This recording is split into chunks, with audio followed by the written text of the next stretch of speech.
Assalamualaikum warahmatullahi wabarakatuh. Perkenalkan, nama saya Rani Andini. Saya mahasiswa IAIN Nurjati Cirebon, Fakultas Syariah dan Ekonomi Islam, jurusan Pariwisata Syariah. Di video ini saya akan memaparkan sedikit mengenai Gedung Perundingan Linggarjati. Desa Linggarjati berada di wilayah Cilimus, Kabupaten Kuningan, Provinsi Jawa Barat. Desa ini terletak pada ketinggian 400 meter dari permukaan laut. Desa ini mudah dijangkau, baik dari kota Cirebon maupun kota Kuningan. Jarak tempuh dari kota Cirebon adalah sekitar 25 km, sementara jika dari kota Kuningan berjarak sekitar 17 km.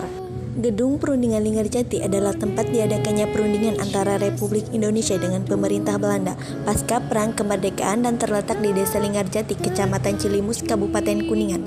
Sejarah menceritakan sebelum menjadi gedung yang sangat bersejarah, Gedung Perundingan Linggarjati dahulu semula merupakan sebuah bangunan gubuk milik Ibu Jasitem pada tahun 1918 yang kemudian berkembang dan berganti kepemilikan sampai digunakan sebagai gedung perundingan yang sangat bersejarah bagi bangsa Indonesia. Terbentuknya Perjanjian Linggarjati tidak dapat dilepaskan dari latar belakang internasional. Dalam bulan-bulan terakhir peperangan di Pasifik, oleh sekutu diputuskan bahwa yang diutamakan adalah penyerbuan Jepang. Penyerbuan itu ditugaskan kepada Jenderal MacArthur, dilepaskan dari tanggung jawab atas Sumatera. Ia setelah Jepang menyerah berniat menjalankan tugasnya. Akan tetapi MacArthur keberatan dan meminta Mountbatten menunggu sampai Jepang menandatangani dokumen-dokumen penyerahan di Tokyo, karena MacArthur khawatir satuan Jepang akan melakukan perlawanan sebelum Jepang menyerah. Para kepala staf Inggris di London setuju dengan MacArthur. Jepang akhirnya menandatangani dokumen penyerahan pada tanggal 2 September 1945. Mountbatten menerima laporan dari dua perwira Inggris, Letcall Massey dan Wing Commander Davis.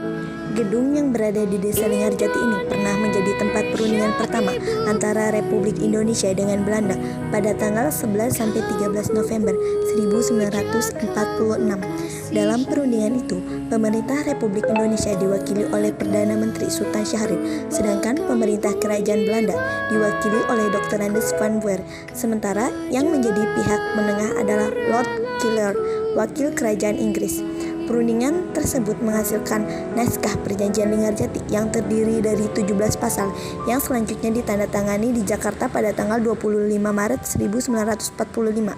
Gedung Perundingan Linggarjati saat ini berada di atas areal seluas sekitar 24.500 meter persegi dengan luas bangunan sekitar 1.800 meter persegi. Bangunan tersebut terdiri atas ruang sidang, ruang sekretaris, kamar tidur Lord Kelern, ruang pertemuan Presiden Soekarno dan Lord Kelern, kamar tidur delegasi Belanda, kamar tidur delegasi Indonesia, ruang makan, kamar mandi atau WC, ruang setrika, gudang, bangunan paviliun, dan garasi. Pada tahun 1918, gedung ini hanya berupa sebuah gubuk milik Ibu Jasitem yang kemudian diperistri oleh Tuan dari Tersana, seorang Belanda. Tahun 1921 dirombak dan dibangun setengah tembok dan dijual kepada Van Osdom. Tahun 1930 diperbaiki menjadi rumah tinggal keluarganya. Tahun 1935 dikontrak oleh Van Hecker yang merombaknya lagi menjadi Hotel Rustor. Tahun 1942 direbut oleh Jepang dan diubah menjadi Hokkaido Rokai. Tahun 1945 direbut oleh pejuang kita untuk markas BKR dan diubah namanya menjadi Hotel Merdeka. Tahun 1946 di Hotel Merdeka berlangsung perundingan Linggarjati. Tahun 1948 untuk markas tentara kolonial Belanda. Tahun 1949 dikosongkan.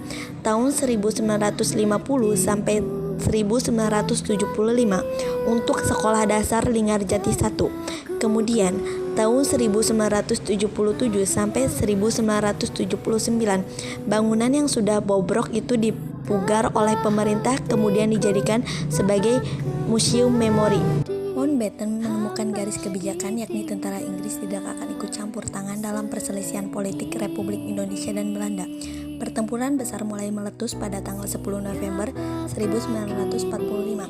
Meskipun menghadapi kekuatan berpengalaman dan bersenjata lengkap serta dibantu dari laut dan udara, pemuda Surabaya yang tidak berpengalaman dan bersenjata terbatas dapat mempertahankan kotanya selama 4 hari. Banyak peristiwa militer yang berlangsung selama perundingan. Salah satu tujuan utama pimpinan Republik dalam perundingan ialah pengakuan oleh negara-negara luar negeri. Namun, pihak Belanda sangat keras menolak tuntunan dengan alasan bahwa dengan demikian Republik Indonesia dan Belanda dalam hubungan internasional akan sama derajatnya. Hasil kesepakatan dari perundingan ini hanya sebatas perubahan pengakuan dari negara merdeka menjadi sebuah negara yang berdaulat. Tidak ada kesepakatan mengenai perwakilan Indonesia di luar negeri. Hari berikutnya, tanggal 13 November, Syahrir mengajukan sebuah pasal tambahan mengenai arbitrase yang diterima oleh Seharmerhorn. Dengan dimasukkannya pasal ini membuktikan kepada dunia luar bahwa Republik Indonesia dan negara Belanda sederajat. Pada tanggal 15 November diadakan rapat antara kedua delegasi di Istana Swiss. Dalam rapat itu dimasukkan pasal 17 mengenai arbitrase. Sorenya, naskah dalam bahasa Belanda diparaf di rumah Syahrir dan pada tanggal 18 ditandatangani dalam bahasa Indonesia dan bahasa Inggris. Dengan ditandatanganinya persetujuan dengan jati, maka dunia internasional mulai mengakui kekuasaan de facto dari Republik Indonesia, dimulai dari Inggris pada 31 Maret 1947, Amerika Serikat pada 23 April 1947, Mesir mengakui Republik Indonesia secara de facto dan de jure pada tanggal 10 Juni 1947. Disusul pula dengan negara-negara lain seperti Lebanon, Syria, Irak, Afghanistan, Saudi Arab, Yaman, dan Burma.